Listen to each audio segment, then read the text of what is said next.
Ceramahnya semua berbentuk pertanyaan. Kalau ada waktu, Bapak Ibu bisa tanya juga. Tapi sebelum Bapak Ibu tanya, saya sudah siapkan 7 pertanyaan.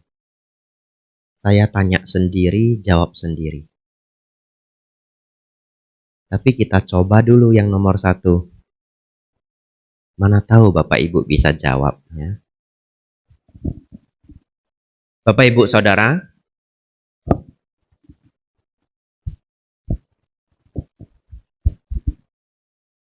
sebelum menjadi biku,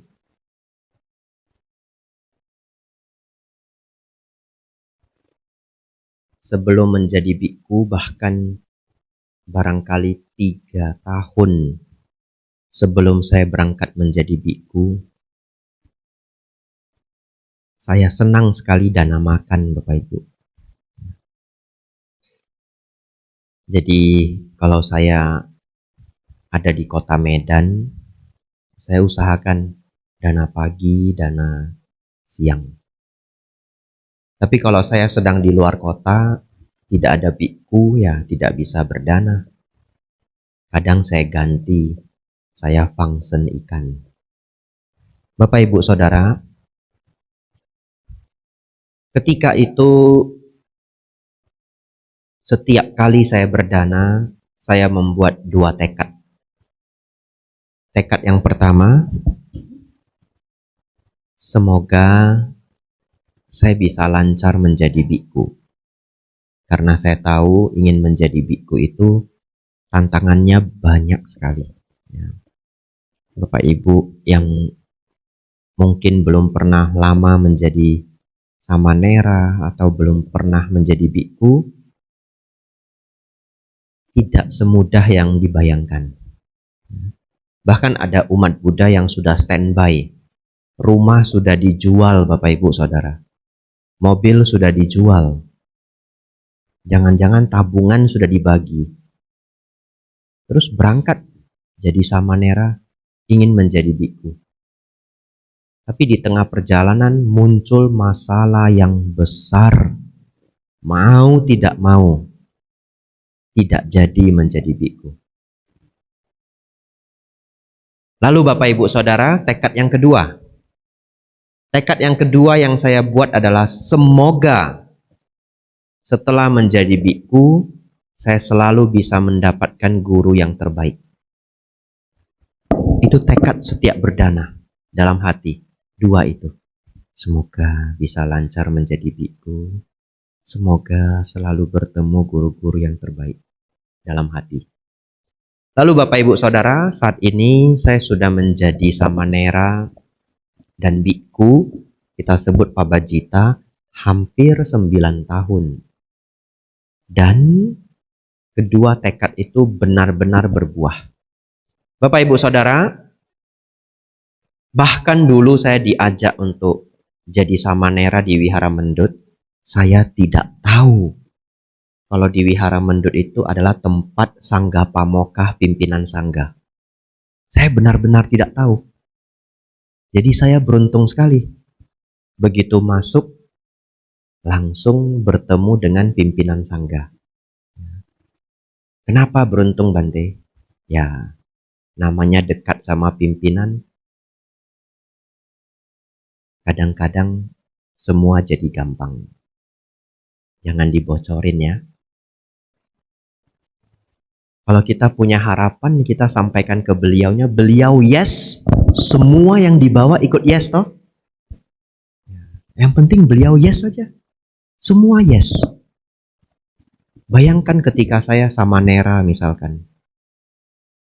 Bante, saya perlu kunjungan ke Bali. Lalu beliaunya bilang, oh ya, nanti saya sampaikan ke murid saya di sana.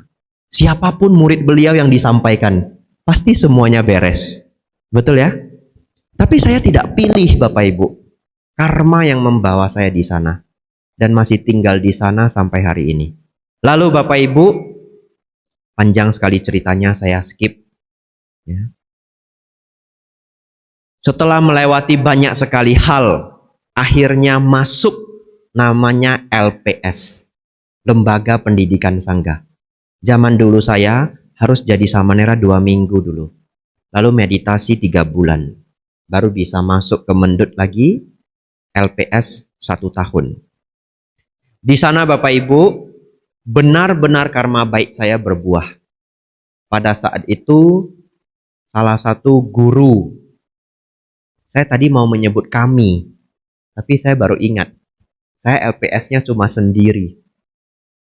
Ya, dan itu hanya satu-satunya kelas sepanjang sejarah STI yang muridnya cuma 1. Pernah terjadi muridnya 1, tapi cuma beberapa bulan. Awalnya muridnya 3. Setelah berjalan lebih dari 6 bulan, lepas. Berjalan lagi, lepas. Sisa 1. Tapi sisa 1 ini ya dia hanya paling 3 bulan kemudian LPS selesai. Jadi di saat itu saya satu-satunya yang muridnya 1. Mungkin ya, ini menjadi sejarah murid yang paling berat di ongkos Bapak Ibu. Nah muridnya 1, gurunya 10. Dan gurunya semua diterbangkan ke Mendut kalau ada pelajaran. Winaya Bante Titayanyo, Suta Bante Damiko. Lalu saya beruntung sekali, saat itu bahasa Pali pertama kali beliaunya ngajar LPS Bante Santacito. Di tahun itu saya mendapatkan guru Bante Santacito. Filosofi Buddhis, guru-gurunya semua luar biasa. Salah satunya Bapak Ibu Saudara, ada seorang guru, yaitu Bante Joti Dhammo Mahatera. Saya senang sekali pelajaran beliau. Senang sekali. Nah, ini mau dilaporin ke beliau boleh ya. Kenapa senang? Karena beliau S3 UGM, Filosofi Barat. Ya, jadi seumur hidup saya itu belum pernah belajar dengan orang yang lulusan S3 UGM. Jadi kalau beliau ngajar itu saya serius sekali. Dan beliau selalu memberi pertanyaan. Dan pertanyaannya sangat sulit. Dijawab apapun salah. Apapun salah. Lalu dikasih petunjuk, baru bisa benar. Ya.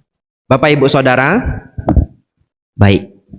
Di antara banyak pertanyaan yang pernah saya dapat, hari ini ingin saya bagi 1.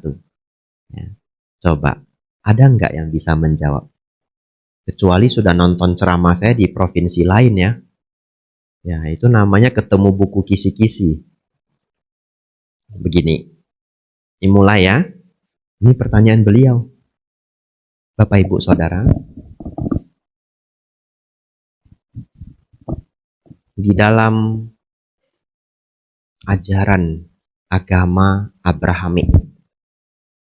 Apa itu agama Abrahamik? Agama Abrahamik itu adalah agama yang berkembang dari awal mula seseorang, secara sejarahnya itu dari awal mula seseorang yang bernama Abraham. Ya, tapi cerita lengkapnya Bapak Ibu silahkan baca sendiri di internet. Karena saya tidak menguasai histori dari Abraham. Bapak Ibu Saudara, ajaran agama Abrahamik itu adalah agama Yahudi, agama Kristen, dan agama Islam. Baik, ini pelajarannya. Jadi ini kita masuk ke akademik. Nah, apa bedanya akademik? Kalau kita masuk ke akademik, maka membandingkan agama itu adalah bagian dari studi. Bapak Ibu kalau kuliah di UGM ada studi, sekarang namanya diganti, tapi dulu namanya studi perbandingan agama. Ya, jadi kita hari ini suasananya perkuliahan. Baik. Di dalam ajaran agama Abrahamik,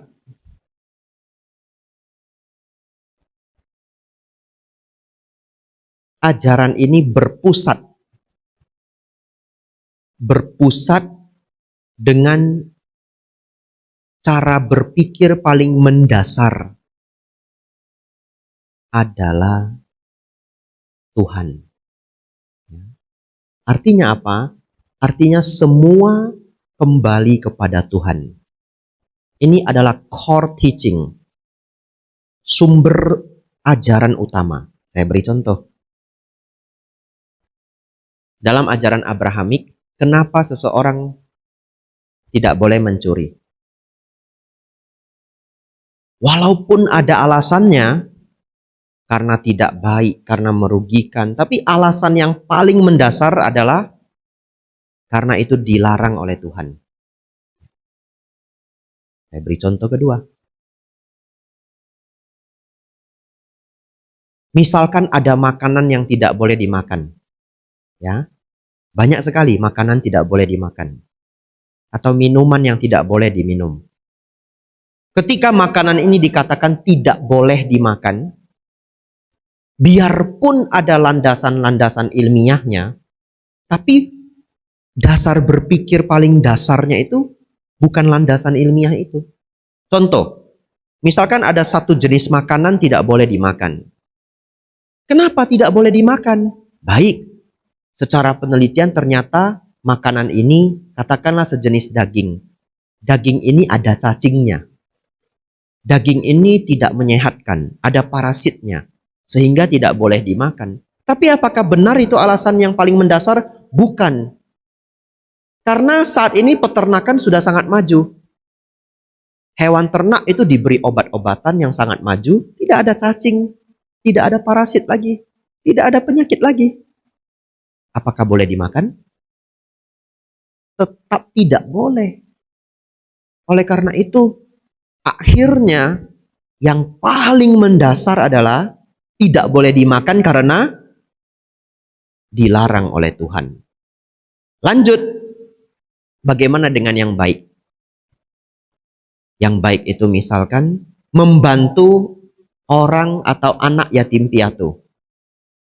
Membantu anak yatim piatu. Semuanya akan kembali karena itu adalah tindakan yang dipuji oleh Tuhan. Semuanya kembali kepada Tuhan. Ini core teaching dalam ajaran Abrahamik. Baik, siap-siap ya. Lihat jam dulu saya. Siap-siap ya. Yang sudah tahu kisi-kisi, sudah nonton dari video lain, tidak beritahu temannya dulu. Biar temannya putar otak. Biar Anda tahu rasanya dulu saya belajar dengan beliau. Siap-siap ya. Bapak, Ibu, Saudara, apa yang menjadi core teaching dalam Buddhisme? Sehingga apapun pertanyaannya, dijawab dengan ini benar langsung. Kalau dulu beliau bertanya seperti ini, terus beliaunya nunggu. Beliau bisa nunggu sampai 15 menit. Dan kita boleh jawab berapa kali pun. Kalau salah nanti beliaunya, jawab lagi salah. Ditunggu. Kita berpikir Bapak Ibu. Kadang-kadang dikasih petunjuk, ditambahin petunjuk. Sama aja, dijawab tetap salah. 3 kali petunjuk pun salah juga. Ya, baik. Apa Bapak Ibu the core teaching of Buddhism? Hampir.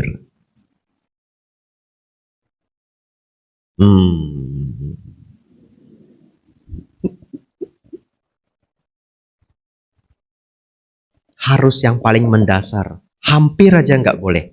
Hampir itu sudah hampir benar. Tapi hampir pun nggak boleh.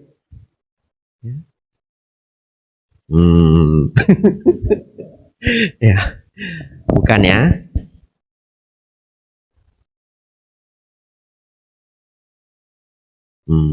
Hampir.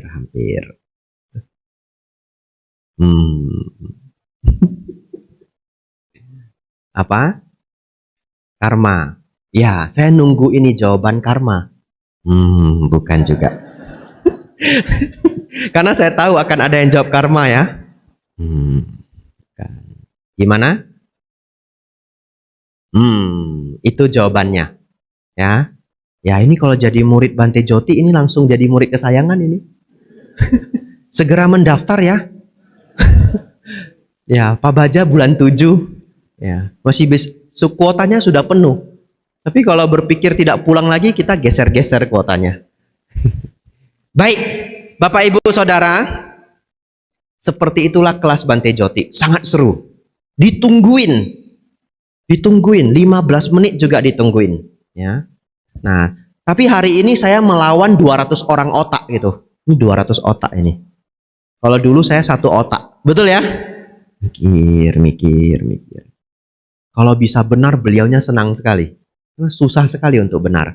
Bapak Ibu Saudara, ada peserta hari ini pendengar. Ya, murid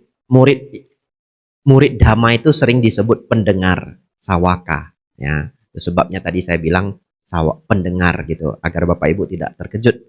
Di Thailand, umat Buddha disebut sawok dari kata sawaka.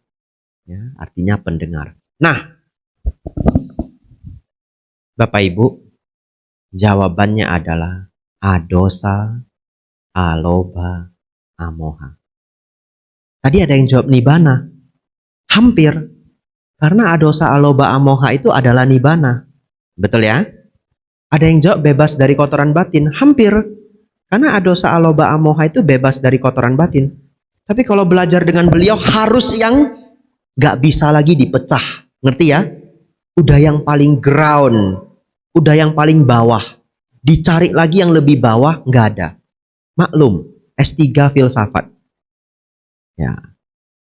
Adosa, aloba, amoha. Kita tes ya. Kita tes.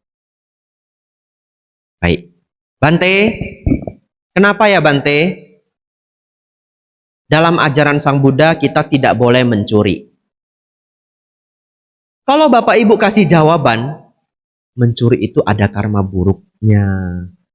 Kalau kamu ambil barang orang hari ini, nanti di kehidupan yang akan datang barang kamu bisa diambil juga. Kamu bisa susah cari nafkah, rezeki bisa kurang. Lalu kalau orangnya menjawab begini, Anda mau bagaimana? Gak apa-apa, nanti baru dipikir. Nah, susahnya hari ini. Saya ambil dulu, besok saya berdana ke wihara. Nah, mateng kita. Kan katanya air garam, asin ditambah air, tawar. Barangnya tak jual dulu. Besok saya berdana ke wihara. Nyicil. 1000. Tidak. Dalam dharma karena begitu Anda mencuri, Anda mengotori batin Anda. Dalam batin muncul keserakahan. Dalam batin, kalau keserakahan muncul akan memicu kemarahan. Dosa, loba, moha akan muncul. Dan awal mencuri 1 kali itu akan jadi 2 kali. Akan jadi 3 kali. Kenapa? Keserakahan. Akan jadi 4 kali. Akan jadi 5 kali. Kamu akan hancur. Kenapa? Nanti kamu tidak bisa berfungsi normal lagi. Terpikir di dalam pikiranmu hanya ingin mencuri. Itu adalah awal dari kehancuran. Bisa nggak? Kalau ada orang yang mengatakan, saya mau coba narkoba 1 kali saja. Nggak bisa. 1 kali saja Anda hancur. 1 kali saja Anda akan hancur. Kenapa? Karena adiktif. Akan berulang. Membuat ketagihan. Mencuri itu mengotori batin. Itu jawaban Buddhism yang paling mendasar. Kalau dibahas panjang keburukan-keburukannya. Coba kita pakai pertanyaan yang lucu-lucu. Ya, kita pakai pertanyaan yang lucu-lucu. Saya pernah dapat pertanyaan dari orang barat. Dia tanya, kenapa biku kepalanya harus pelontos, gundul? Ya, orang barat apa aja berani ditanyakan. Betul ya? Apa jawabannya Bapak Ibu? Kalau Anda punya rumus ini, adosa, aloba, amoha, pertanyaan apa aja bisa dijawab. Ini pasti berhubungan dengan adosa, aloba, amoha. Oh, rambut kami itu dicukur sebulan sekali supaya apa? Supaya tidak melekat dengan badan jasmani. Supaya tidak muncul keserakahan, muncul ego. Oh, saya tampan, oh saya masih muda, oh saya masih keren. Itu hilang semua. Kita sedang berlatih mengurangi dosa loba moha. Kenapa meditasi Bapak Ibu? Mengurangi dosa loba moha. Kenapa merawat 5 sila? mengurangi dosa loba moha. Jadi the core teaching of Buddhism adalah adosa, aloba, amoha. Kalau Bapak Ibu, saudara-saudari sudah tahu ini, semua pertanyaan Dhamma bisa dijawab. Ya, nanti setelah ini silahkan daftar jadi para Romo dan Ramani. Ya. Tapi prosesnya tidak gampang. Ya. Setahu saya bergabung di Magabudi ada tahapan-tahapannya. Bapak Ibu Saudara, kita lanjut. Sudah jam 8 Bapak Ibu? Lanjut ya. Pertanyaan kedua. Menarik ini pertanyaannya. Jika biku hanya diam, bagaimana Dhamma menyebar? Ngerti maksudnya? Ada yang ngerti, ada yang enggak ya? Baik. Bapak Ibu tahu, di dalam winaya seorang biku, kalau seseorang tidak bertanya Dhamma, biku itu tidak memberikan Dhamma. Jadi biku itu tidak punya kebiasaan tiba-tiba memberikan Dhamma. Tidak ada. Saya tidak pernah di airport itu tiba-tiba ketemu bapak-bapak mungkin lagi galau begitu ya. Saya lihat dia sedih, nggak ada teman gitu. Terus saya duduk di sebelahnya, Pak, inilah penderitaan. Bapak sudah lihat kan penderitaan? Itu duka, Pak, duka. Akan saya bantu Anda keluar dari duka. Sial-sial saya ditinju Bapak Ibu. Ya. Agama Buddha tidak seperti itu. Ya. Tapi saya pernah duduk di airport, sudah bentuknya seperti ini. Ada loh orang yang tanya saya, Pak, mau tanya Pak, Bapak kenal tidak dengan Tuhan saya? Saya dalam hati berpikir ya, saya sudah kostumnya begini, dia masih berjuang Bapak Ibu. Bapak kenal tidak dengan Tuhan saya? Terus saya jawab, oh tidak kenal Pak.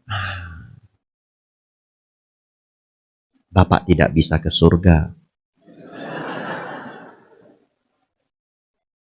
Ya Pak, enggak apa-apa. Saya mau ke Jakarta. Saya jawab begitu. Ya. Ya. Tapi akhirnya kami ngobrol. Ya. Dia kepengen tahu kenapa ini orang mau jadi biksu gitu. Ya. Jadi Bapak Ibu Saudara, biku itu kan kebanyakan diam kalau tidak ditanya Dharma. Jadi kalau Bapak Ibu jemput biku dari airport ke wihara, Anda tidak tanya Dharma, Bantenya tidak bahas Dhamma. Anda jangan bingung. Lah Bante kok nggak bahas Dhamma ya? Bante kok malah nanya saya, anaknya ada berapa? Tinggalnya di mana Bu, Pak? Gitu. Kegiatannya sehari-hari apa? Itu karena nunggu ditanya. Baik Bapak Ibu Saudara, jika biku hanya diam, bagaimana Dhamma menyebar? Bapak Ibu Saudara, Dhamma menyebar karena para biku mempraktekkan Dhamma dan Winaya. Uniknya, ketika para biku mempraktikkan Dhamma dan Winaya, membuat ketertarikan bagi orang lain. Saya ambil kisah di zaman Sang Buddha, Bante Asaji. Ya. Bante Asaji sudah mencapai tingkat arahat, kemudian beliau jalan Pindapata. Jadi beliau tidak dalam rangka mencari murid. Tapi di sana ketemu pemuda Sariputta, belum menjadi biku Sariputta, pemuda Sariputta. Melihat beliau begitu anggun berjalan, muncul ketertarikan muncul rasa penasaran. Ditanyalah, oh Pertapa, saya melihat Anda begitu anggun. Bolehkah saya tahu Anda belajar apa? Lebih kurang begitu ya. Beliau menjawab, saya belajar Dhamma dari Sang Buddha Gautama. Oh, bolehkah Anda ajarkan saya ajaran yang Anda pelajari? Bante Asaji sudah ditanya saja, belum mau jawab. Beliau menjawab apa? Oh, ajaran beliau begitu mendalam. Sulit untuk saya membahasnya. Lalu pemuda Sariputta minta lagi, ajarkanlah saya walaupun sedikit.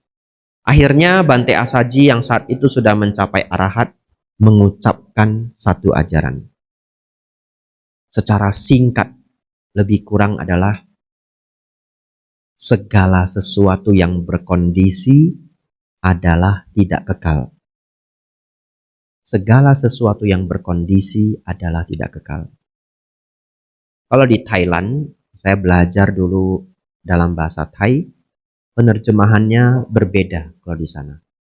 Makanya tadi ketika menerjemahkan saya pakai kata lebih kurang. Kalau di Thailand ituสิ่งใดสิ่งหนึ่งมีความเกิดเป็นธรรมดา สิ่งใดสิ่งหนึ่งมีความดับเป็นธรรมดา. Artinya apa? Segala sesuatu secara alamiah memiliki kemunculannya, segala sesuatu secara alamiah memiliki kepadamannya. Begitu ya? Kalau bahasa Thainya nggak benar, Bapak Ibu juga nggak tahu ya. Pasrah saja ya. Ya, Bapak Ibu Saudara, mendengar satu kalimat itu, pemuda Sariputta sangat tergugah dan bahkan mencapai tingkat sotapana. Lalu mencari temannya, pemuda Moggallana, beliau berdua menjadi murid Sang Buddha. Dan akhirnya menjadi tangan kanan dan tangan kiri Sang Buddha. Murid paling unggul di dalam sejarah kehidupan Sang Buddha. Biasanya ada di altar ya, sebelah kanan, sebelah kiri. Di sini ada enggak? Ya, ada ya, Bapak Ibu Saudara. Sebelah kanan, sebelah kiri. Setiap saya membahas Bante Sariputta dan Bante Moggallana, guyonan saya selalu sama, template di setiap tempatnya. Kenapa? Bante Sariputta dan Bante Moggallana wajahnya sama, Bapak Ibu. Wajahnya sama ya? Ya. Supaya gampang produksinya ya. Jadi kalau kita ke Thailand, kita mau cari Rupang, Arca, Bante Sariputta, Moggallana, mereka jejerin itu banyak sekali. Kadang-kadang bisa 60 piece. Gak tahu yang mana Bante Sariputta, Bante Moggallana. Nah, wajahnya sama semua. Nah, kadang ada yang nanya, kalau yang dari Indonesia, Bante Sariputta yang mana ya Bante? Lalu saya tanya, yang jual,ใคร ที่เป็นพระ Sariputta? Siapa yang Bante Sariputta? Ah, เหมือนกันหมด katanya, sama semua. Pokoknya taruh di kanan Bante Sariputta, taruh di kiri Bante Moggallana. Ya, itu maklum ya, untuk menghemat ongkos produksi ya. Bapak Ibu Saudara, kita lanjut. Nomor 3. Ini singkat saja, pengetahuan saja, karena saya tidak mau banyak membahas bagian ini hari ini. Mengapa agama Buddha banyak aliran? Ini singkat saja Bapak Ibu. Agama Buddha itu banyak aliran karena setelah Sang Buddha Mahaparinibbana, para biku mengembara, Bapak Ibu. Ketika para biku mengembara, masuk ke kerajaan-kerajaan yang berbeda. Dulu masih zaman kerajaan. Ternyata di setiap daerah itu sudah ada yang pertama, agama dan budaya setempat. Jadi akhirnya ketika agama Buddha masuk di sana, akan terpengaruh oleh agama dan budaya setempat. Oleh karena itu, ketika agama Buddha tiba di Tibet itu sudah ada 2 agama besar, agama Tantra dan agama Bon, B-O-N. Oleh karena itu, Tantrayana, Buddhism Tantrayana itu masih memiliki pengaruh dari 2 agama besar ini. Ketika agama Buddha tiba di Tiongkok, di sana sudah juga ada 2 agama besar, yaitu Taoisme dan Konghucu. Jadi agama Buddha yang besar di China akhirnya terpengaruh Taoisme dan Konghucu. Jadi begitu juga Theravada, tidak lepas dari pengaruh budaya setempat. Bapak Ibu Saudara, jadi yang pertama karena ada pengaruh budaya dan agama setempat. Yang kedua, karena ada pengaruh dari raja setempat. Raja itu punya kuasa untuk mengubah ajaran, karena namanya dia raja. Kalau dia mau ubah, sama kitabnya pun berubah. Dan tidak akan ada yang berani komplain. Ya. Yang ketiga, karena guru besar. Bapak Ibu bayangkan, dalam 100 tahun, itu bisa muncul 3 generasi, betul? Yang umur 30, yang umur 60, yang umur 80-an. Ya. Jadi dari range 100 tahun itu, kalau kita katakan akan muncul orang pintar per 25 tahun sekali, muncul orang pintar, maka akan muncul 4 orang. Kalau dalam 100 tahun muncul 3 orang pintar, maka akan muncul 3 orang. Kalau 300 tahun, 9 orang. Ini 2600 tahun. Tentu sudah banyak orang pintar yang muncul. Orang pintar dari setiap aliran itu akan menulis catatan baru. Kita sebut kitab komentar. Kitab komentar inilah yang membuat antara satu aliran dengan aliran yang lain semakin berbeda dari abad demi abad. Betul ya? Dari abad demi abad. Contoh, di Tibetan Buddhism ada pengaruh guru besar yang namanya Biksu Atisa. Di Mahayana, Bapak Ibu Saudara, ada pengaruh dari guru besar namanya Biksu Nagarjuna. Di Theravada juga ada pengaruh besar, yaitu Bhikkhu Buddhaghosa. Ya, salah satu kitab paling terkenal adalah Visuddhimagga. Visuddhimagga itu bukan bagian dari Tripitaka, tapi kitab yang ditulis oleh Bhikkhu Buddhaghosa 1000 tahun yang lalu. Nah, inilah yang membuat bagaimana aliran itu menjadi lebih berbeda, lebih berbeda, lebih berbeda. 100 tahun, 3 orang pintar. 1000 tahun, bisa 30 orang pintar. Jangankan 30 orang pintar, Bapak Ibu Saudara, 2 orang pintar saja sudah bisa membuat ajaran itu menjadi sangat berbeda. Kadang-kadang. Jadi Bapak Ibu Saudara, ini pengetahuan umum saja, supaya cakrawala kita bertambah, meningkatkan toleransi juga ya. Jadi bahwa ternyata aliran-aliran itu bisa muncul karena budaya dan agama setempat sebelum agama Buddha tiba. Karena pengaruh dari raja setempat. Yang ketiga, pengaruh dari guru-guru besar setiap aliran yang mana muncul di banyak kesempatan di dalam satu abad. Lanjut, pertanyaan keempat. Nah, ini menarik ini ya. Karena menarik, saya minum dulu. Ya.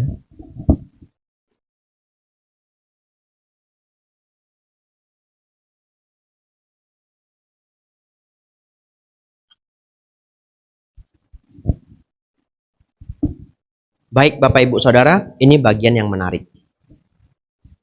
Dulu, Bante Dewadatta itu pernah meminta ke Sang Buddha agar para bikku semuanya vegetarian. Tapi dalam Bante Dewadatta itu meminta itu dalam rangka ingin menjebak Sang Buddha. Karena beliau tahu Sang Buddha pasti tidak akan mengiyakan hal itu. Lalu begitu Sang Buddha tidak mengiyakan, langsung Bikku Dewadatta cerita ke banyak orang, Sang Buddha itu tidak strict. Sudah saya minta untuk vegetarian, beliaunya tidak mau. Tetapi Bapak Ibu Saudara, kenapa Sang Buddha tidak meminta para bikku untuk vegetarian? Ada beberapa alasan. Alasan yang pertama yang saya bahas hari ini. Karena alasan yang kedua itu bisa memakan waktu setengah jam. Ya. Alasan yang pertama saja. Alasan yang pertama adalah agar para bikku bisa mengembara. Alasan kedua apa Bante? Alasan yang kedua, selama daging itu dimakan memenuhi 3 syarat, itu bukan karma buruk. Ya. Tidak melihat makhluk itu dibunuh untuk kita, tidak mendengar makhluk itu dibunuh untuk kita, tidak curiga makhluk itu dibunuh untuk kita. Kita hanya selalu makan benda mati, makhluk yang sudah mati. Tapi itu harus dijelaskan setengah jam. Jadi kalau Bapak Ibu ada yang belum setuju, nggak ngerti Bantenya menjelaskan apa, kan bisa begini, kan bisa begitu. Kan kalau kita nggak pesan, orangnya nggak bunuh, dan yang lainnya, itu lain kesempatan. Ya, setengah jam. Kita kembali ke yang pertama. Karena para biku hidup dari Pindapata, membawa bowl, kemudian berjalan. Kalau di India zaman dulu, para warga itu sudah tahu, kalau ada biku lewat, mereka akan dana makanan. Dan mereka akan berdana apa? Mereka akan berdana apa yang mereka masak. Mereka akan berdana apa yang memang sudah ada di rumah. Jadi orang India zaman dulu itu tidak berdana seperti orang hari ini. Kalau orang hari ini, dananya itu banyak. Bapak Ibu kalau dana nasi goreng pasti satu piring, betul ya? Kalau zaman India dulu mereka hanya berdana satu sendok. Karena kebetulan di rumah masaknya nasi goreng. Ada biku lewat, mereka bawa. Ambil, cuma kasih satu sendok. Bantenya jalan lagi. Dengan begitu, umat perumah tangga pun tidak berat untuk mendukung para pertapa. Tapi kalau zaman sekarang bagaimana? Bapak Ibu semangat sekali. Ada Bante datang. Bapak Ibu masak ya. Saya pernah Bapak Ibu di kota Batam. Karena ini bukan hal yang jelek ya, saya kasih tahu nama kotanya. Di kota Batam itu enggak tahu kenapa. Mungkin di wihara itu jarang kedatangan biku, atau umat di sana memang semangatnya luar biasa. Ketika saya datang Bapak Ibu, saya cuma sendiri. Lalu umatnya dana bakut teh Batam. Satu panci. Satu panci itu. Terus ada yang masak bakso ikan. Nah, di Batam terkenal yang ada ikan-ikannya terkenal. Bakso ikan Bapak Ibu. Satu mangkok. Bukan mangkok kecil tuh. Mangkoknya segini. Yang lebih anehnya, setelah berdana, orangnya pulang semua. Gak ada yang makan. Wah, saya berpikir ini. Ini berbeda sekali dengan zaman India dulu ya. Bagaimana saya makan bakut teh satu panci ini. Bakso ikan satu panci. Tapi tidak apa-apa ya. Setelah saya selesai makan, ada yang makan juga ya. Beberapa umat pulang, kebanyakan pulang, tapi masih ada karyawan wihara, masih ada keluarga yang menjaga wihara tersebut dan orang-orang lainnya. Biasa makanan di wihara itu tidak tersiakan. Ya, kalau di kota Medan itu makanan banyak sekali, mereka bungkus. Dan mereka bungkusnya cantik. Jadi seperti nasi sayur begitu. Dibagi ke orang-orang. Bapak Ibu Saudara, pertanyaannya. Kalau para biku hidup dari Pindapata, dengan tidak vegetarian, siapapun bisa membagi apa makanan yang ada di rumah. Betul ya? Jadinya tidak memberatkan. Para biku bisa mengembara. Sampai dimanapun tidak khawatir tidak dapat makan. Karena siapapun bisa berdana makan. Setuju Bapak Ibu? Setuju. Agama Buddha menyebar dari India naik ke atas. China, Jepang, Korea, turun ke bawah. Myanmar, Thailand, Laos, Kamboja, turun ke Indonesia. Dulu Indonesia 500 tahun yang lalu hampir Buddhis semua. Terutama Sumatera, Jawa, Sulawesi, dan sebagian Kalimantan. Hampir Buddhis semua. Bapak Ibu Saudara, ada satu hal yang tidak terpikir Bapak Ibu.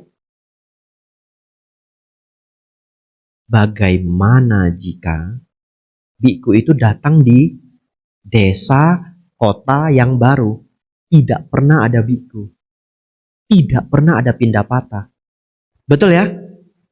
Gimana cara mendapat makanan? Nah, ini benar-benar terjadi pada seorang biku. Beliau sudah meninggal. Namanya Bante Damaudo Mahatera. Beliau 9 tahun berlatih di wiharanya Acanca, Wat Pa Nanachat. Ya, Pa itu artinya hutan, Nanachat itu artinya internasional. Jadi kalau diterjemahkan, wihara hutan internasional. Murid yang di sana semua biku orang luar negeri. Jadi orang Thai saja tidak bisa masuk di sana. Kalau orang Thai nanti ada satu wihara lagi khusus orang Thai. Wat Pa Nanachat, semua orang luar negeri. Bapak Ibu Saudara, setelah 9 tahun di sana beliau berlatih, beliau memutuskan untuk pulang ke Malaysia karena beliau melihat tidak ada yang paham dharma yang benar-benar sesuai dengan apa yang diajarkan Sang Buddha di zaman dulu. kebanyakan yang berkembang di Malaysia pada saat itu yang sudah berubah bentuk. Akhirnya beliau memutuskan untuk pulang. Beliau tinggal di satu daerah namanya Perak. Beliau menemukan gua yang cocok. Beliau tinggal di goa, tidak ada wihara. Lalu Bapak Ibu Saudara, paginya beliau pindah patah. Bapak Ibu bayangkan ya, beliau ambil bowl Bapak Ibu, jalan di pasar. Sepanjang jalan, nah pindah patah yang benar itu tidak boleh bicara satu patah kata pun. Ini yang benar. Ini yang benar. Tapi di Indonesia kita sulit mempraktekkan yang benar. Yang benar itu bawa bowl, mata melihat di jalan, jarak 2 meter, jalan. Tidak boleh bicara. Kenapa di Indonesia susah mempraktekkan ini? Karena pasti ketemu umat Buddha yang ceria. Namo Buddhaya Bante. Selamat pagi Bante, betul? Jadi kalau kita ikuti aturan ini, Namo Buddhaya Bante. Bante selamat pagi. Bante Abijato ya? Diam. Tadi sudah mau dana lemper Bapak Ibu. Sombong sekali rupanya Bantenya, nggak jadi. Bantenya kelihatan ceria kalau di YouTube, kalau ketemu sombongnya minta ampun, nggak jadi lempernya. Terus ada Bante di belakang, selamat pagi Bante, selamat pagi Bu. Nah lempernya dia yang dapat Bapak Ibu, langsung 2. Nah di Indonesia nggak bisa seperti itu. Bapak Ibu Saudara, beliau ambil bowl, beliau jalan di pasar. Dari awal sampai akhir. Setelah tiba di akhir nggak dapat apa-apa. Balik lagi dari akhir jalan ke awal. Semua orang liatin nggak ada yang ngasih apa-apa. Gagal Bapak Ibu. Setelah sampai di awal coba jalan lagi sekali. Pantang menyerah. Tidak dapat apa-apa. Semua orang berpikir apa? Ini orang suku pedalaman ya? Ya. Ini orang mana ini? Ini orang mau apa? Semua orang liatin, tidak ada yang dana makan. Lalu akhirnya beliau ingat di dalam Winaya, Sang Buddha mengizinkan. Kalau pindah patah tidak mendapatkan apa-apa, boleh berdiri di depan rumah umat. Agak lama. Ya, sebenarnya ada hitungan detiknya juga. Bukan hitungan detik. Hitungan gitu. Ya, berapa hitungan pindah ke sebelah. Berapa hitungan pindah ke sebelah. Tapi tidak berhasil juga. Akhirnya beliau pakai yang paling ekstrim. Beliau berdiri di depan, kan di pasar ini ya, di depan orang yang jualan makanan, terus nggak mau pergi, berdiri aja. Nggak mau pergi Bapak Ibu. Kalau saya di sini juga bisa, kalau di Bali ya, saya berdiri di Bapak Ibu yang jualan oleh-oleh ya, nggak mau pergi. Beliaunya berdiri itu di depan orang jualan makanan, tidak mau pergi. Terus orangnya datang Bapak Ibu. Ngasih apa Bapak Ibu? Uang. Karena bowl itu mirip sama kalau orang minta-minta, betul ya? Ngasih uang Bapak Ibu. Orangnya datang ngasih uang. Beliaunya nggak mau buka bowlnya. Bowl kan ada tutupnya. Diam aja. Pak, ini, Pak. Diam saja. Terus yang ngasih balik, ngasih tahu bosnya, nggak mau dia Bu, orang gila. Karena siapa yang tidak mau uang Bapak Ibu? Hanya orang gila. Itu pun kalau orang gila yang sudah parah. Orang gila yang belum parah mau uang. Segila-gilanya orang gila tahu uang Bapak Ibu. Lah Bante kok tahu? Saya kuliah psikologi. Dulu saya prakteknya di rumah sakit jiwa. Begitu kami ketemu Bapak Ibu tahu orang, kalau sekarang harus bilang ODGJ. Tapi saya ingin menyampaikan ke komunitas ODGJ juga. Gila itu adalah bahasa yang sopan di zaman dulu. Gila dalam bahasa Pali artinya sakit. Ya, kalau di Sekya itu nak gila nasa, kalau tidak sakit. Semua peraturan Winaya di Sekya itu nak gila nasa, kalau tidak sakit. Ya. Biku harus begini, biku harus begini, kalau tidak sakit. Kalau sakit, tidak apa-apa.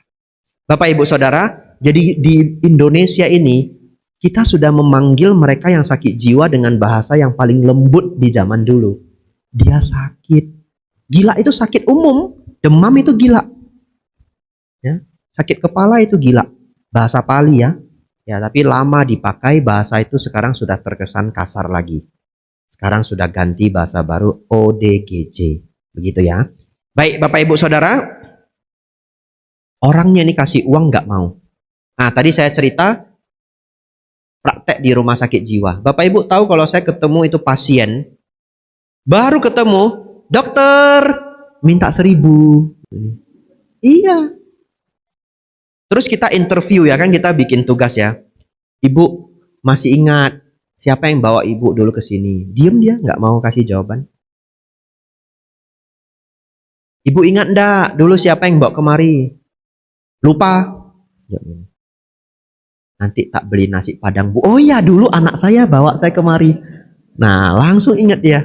Ya, orang gila itu pinter juga ya. Ya. Tapi kalau yang sudah parah, yang di belakang, yang di kerangkeng, nggak ngerti apa-apa lagi. Uang sudah nggak laku. Bapak Ibu Saudara, orangnya balik. Dia nggak mau. Gila ini orang, duit juga nggak mau. Dia diem aja. Itu orangnya mau apa sih? Agak lama mereka diskusi, beliaunya nggak mau pergi. Dia akhirnya ada yang kreatif Bapak Ibu. Datang bawa kue. Nah, begitu kue mendekat, langsung tutup bol itu terbuka Bapak Ibu. Sret. Tidak ngomong apa-apa, buka ini sret. Kue masuk. Begitu masuk, tidak ada ucap thank you, tidak ada. Itu pindah patah yang benar. Ya. Tutup lagi. Jalan ke sebelah. Orangnya bingung liatin. Bayangkan Bapak Ibu ngasih ke seseorang yang dianggap aneh ya. Kasih kue. Nggak thank you. Nggak terima kasih. Nggak ada matur nuwun ya. Pergi dia ke sebelah. Pasti kita lihat ya. Opo orang ini ya. Aneh bener. Terus jalan ke samping. Ada orang yang jualan lagi toh. Berdiri diam. Toko yang pertama ngasih tahu dia mau kue gitu ya. Dia mau kue, uang nggak mau. Bawa kue Bapak Ibu, begitu kue datang buka, taruh kue, tutup, jalan lagi. Beliau berhasil Bapak Ibu. Semua orang di pasar kasihnya kue Bapak Ibu. Lalu beliau kembali ke goa. Luar biasanya karma baik beliau itu tidak kecil. Ternyata di goa itu nggak ada air. Beliau tampung itu air tetesan gua. Tapi tiba-tiba ada seorang tua, seorang kakek datang ngasih tahu beliau, jangan minum air ini, nanti ginjalmu rusak. Ini air ini banyak mineralnya yang tubuh kita nggak tahan. Saya setiap hari bawakan kamu air. Setiap hari kakek itu bawain air 1 derigen. Luar biasa.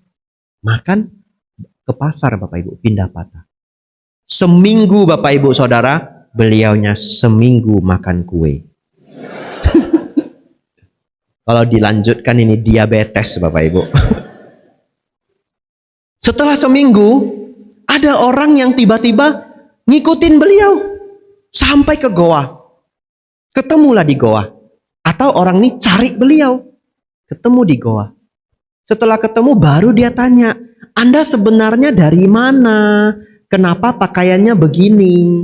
Kenapa setiap hari di pasar mintanya cuma kue? Beliau jelaskan, oh saya ini murid Sang Buddha. Belajar Dharma di Thailand. Dharma Sang Buddha masih yang seperti ajaran Sang Buddha di India di zaman dulu. Beliau ceritakan selengkap-lengkapnya, mungkin 1 jam lebih. Lalu orangnya ini jadi tergugah ya.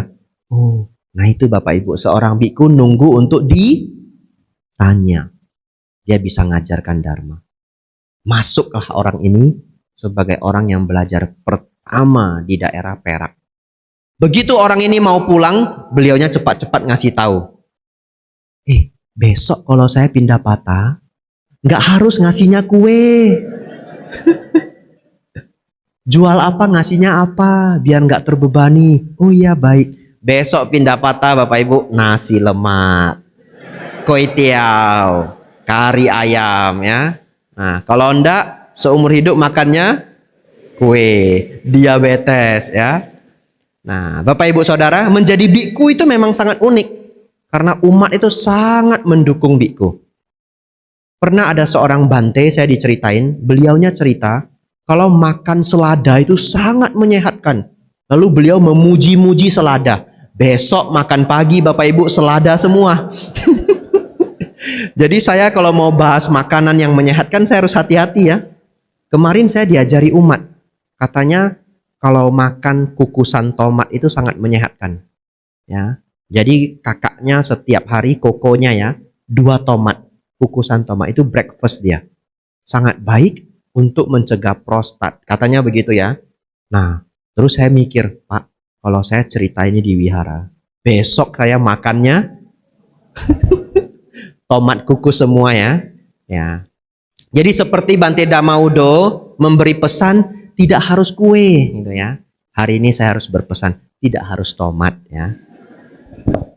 Bapak Ibu Saudara, seperti itulah akhirnya Dharma berkembang. Beliau meninggal sekitar 2 tahunan yang lalu dan menjadi salah satu guru sangat senior di Malaysia. Ya, kalau di Indonesia paling senior kita langsung sudah mengingat Bante Panyawaro Mahathera. Mereka yang di Malaysia paling senior, mereka langsung sudah ingat Bante Sri Kadamananda dan Bante Damaudo Mahathera. Bapak Ibu Saudara, kita lanjutkan. Terakhir ya, sudah 8.30. Belum 7 Bapak Ibu, cuma 4 ini. Tapi kalau di Thailand kita ujian Dhamma itu pertanyaannya 7. Jawabnya cukup 5. Ya, dari 7 dipilih 5. Baik, saya akan tutup dengan pertanyaan kelima karena berhubungan dengan topik saya, Brahma Wihara dan kesucian. Kesucian sudah kita bahas kemarin. Jadi yang tidak ikut kemarin nanti nonton ceramahnya via online. Ini pertanyaan terakhir, setelah itu Bapak Ibu silahkan bertanya. Bagaimana seseorang disebut spiritualnya tinggi? Kalau kemarin kita belajar, seseorang disebut suci itu karena dosa loba mohanya sudah menurun, tinggal sedikit atau sudah lenyap. Betul Bapak Ibu? Baik, bagaimana seseorang dikatakan spiritualnya tinggi? Silakan Bapak Ibu hafal, tidak banyak saya jelaskan, ini singkat saja. Tapi saya ingin Bapak Ibu ingat 7 ini sampai waktu yang panjang. Karena ini penting. Inilah yang disebut spiritualnya tinggi. Spiritual itu tinggi kalau karakternya adosa, aloba, amoha. Kemarahannya sedikit, keserakahan sedikit, ego, kesombongan sedikit, atau bahkan sudah lenyap. 4 lagi, punya meta, karuna, mudita, upekha. Orang yang spiritualnya tinggi, Anda boleh lihat dia mau dari agama apapun. Kalau tidak memenuhi 7 kriteria ini, sulit bagi kita mengatakan dia spiritualnya tinggi. Tapi kalau Bapak Ibu ketemu orang yang spiritualnya tinggi dari ajaran apapun, perhatikan saja, sifatnya itu mirip. Sifatnya apa? Adosa, aloba, amoha, meta, karuna, mudita, upekha. Saya bahas 4 ini karena yang 3 sudah saya bahas kemarin. Meta dengan karuna. Ini yang paling sering umat Buddha sulit memahami. Karena kalau diterjemahkan terlalu mirip. Yang satu cinta kasih, yang satu belas kasih. Bedanya adalah ini Bapak Ibu. Meta itu mengharapkan orang lain bahagia. Karuna membantu seseorang keluar dari penderitaan. Baik, saya beri contoh. Kalau di dekat rumah Bapak Ibu, ada anak kecil kena disentri, muntah berak. Disentri parah. Dan anak balita itu kalau kena disentri parah bisa meninggal Bapak Ibu. Ya, jangan menganggap remeh disentri pada anak. Lalu, karena keluarganya tidak, keluarga ini kesulitan membawa anaknya untuk ke rumah sakit, Bapak Ibu inisiatif. Saya bawa aja ke rumah sakit. Biaya saya yang tanggung. Itu meta atau karuna Bapak Ibu? karuna. Karena ingin membebaskan seseorang dari penderitaan. Kalau meta bagaimana Bante? Ingin makhluk lain bahagia. Dia tidak harus menderita. Dia sudah bahagia, kita mau tambah kebahagiaan dia, itu pun boleh. Namanya meta. Bagaimana contohnya? Bapak Ibu misalkan masak kolak. Setelah masak kolak yang begitu banyak, bagi ke tetangga. Pertanyaan saya, apakah tetangga Anda sedang kesulitan hidup? Enggak. Dia happy-happy saja. Tapi Bapak Ibu bawakan makanan, dia tambah happy. Jadi kita lebih sering menggunakan kalimat praktek meta. Kenapa? Karena kita tidak tahu orang yang kita bantu itu apakah sedang menderita atau tidak. Begitu ya? Kita universal saja membantu. Tapi kalau Anda tahu orang ini sedang menderita, korban kecelakaan, korban kebakaran, Anda bantu, itu namanya karuna. Ketiga Bapak Ibu, mudita. Mudita itu senang melihat orang lain bahagia. Senang melihat orang lain sukses. Ini kelihatan sepele Bapak Ibu. Tapi saya beritahu Anda, ini adalah rahasia hidup bahagia. Ya. Rahasia hidup bahagia itu adalah membuang kecemburuan. Sebenarnya kalau umat Buddha itu mengerti hukum karma, tidak selayaknya punya sifat cemburu dan iri hati. Kenapa? Karena tidak masuk akal. Tidak masuk akal. Apa maksudnya tidak masuk akal? Kalau hari ini rumahnya 2 kali lebih besar dari rumah kita, mobilnya 3 kali lebih mahal dari mobil kita, bukankah itu adalah buah karma baik dia sendiri? Betul? Apakah dia tidak berjuang untuk memupuk karma baik di kehidupan lampau? Berjuang. Lampau itu tidak harus kelahiran yang dulu. Setahun yang lalu juga lampau. 10 tahun yang lalu juga lampau. Bante, wong dia lahir saja keluarganya sudah suge, sudah kaya, yaitu berarti karma baik kehidupan kelahiran sebelumnya. Tetapi kalau kita mengerti hukum karma, tidak masuk akal kita itu punya sifat iri hati. Karena setiap orang itu hanya menikmati buah dari perjuangannya. Bante, dia seneng banget dia Bante terlahir pintar.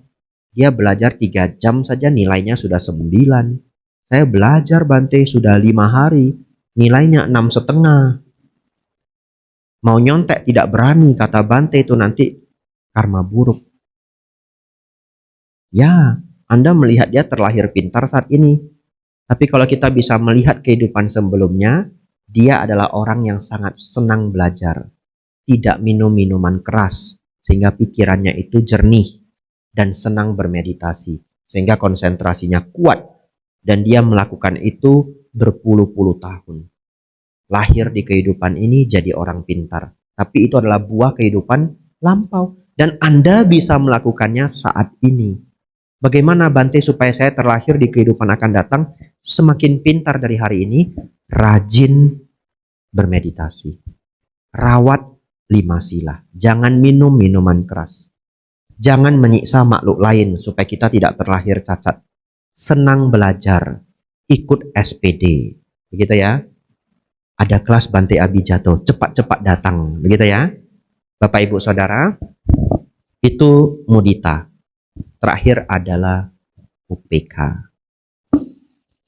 Wah, panjang juga kelas saya ya. Tadi mulainya jam berapa? Jam 7-an ya? Sudah 1 jam lebih ya. Karena terasa konsentrasi sudah berkurang. Ya. Ini terakhir Bapak Ibu. Dari tadi Bante terakhir enggak habis-habis. Ya. Tapi bagian ini pentingnya. UPK.